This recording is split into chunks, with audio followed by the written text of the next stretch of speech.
halkani waa radio Boorama aan Soomaali Canadian TV waxaanu waraysi kooban kaga qaadnay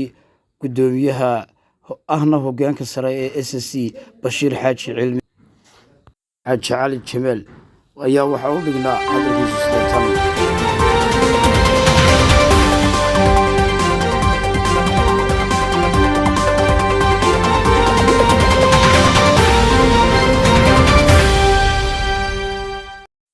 ku soo dhaw barnaamijka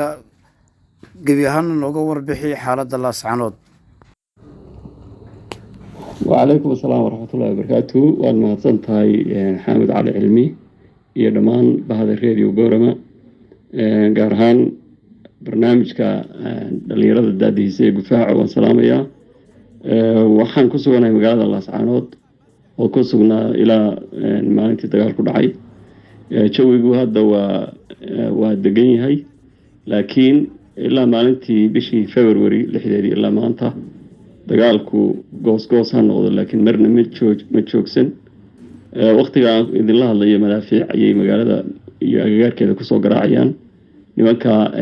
Soomaali diidka ah argagixisada Hargeysa fadhigoodu yahay marka walaal jawigu maanta waa degan yahay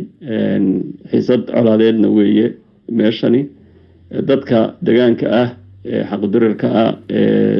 SSC Khaatumo iyo dadka Soomaaliyeed ama niyada kala jecel ama u soo ciidamiyay waxa ka go'an inay ka sifeeyaan oo ka tirtiraan jabada argagixisada ah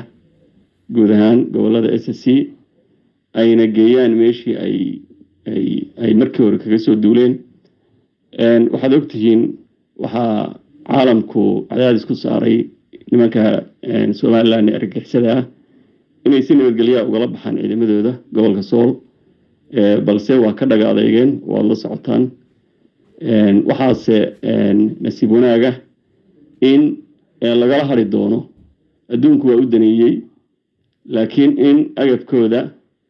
laga hari doono kuwa wadana meedkooda la jiidi doono dariiqyada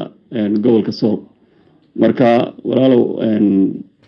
maanta jawigu ama wararka halkan yaala waa sida dadku waa diyaarsan yahay dhinac walba xagga ciidanka iyo xagga moralka intaba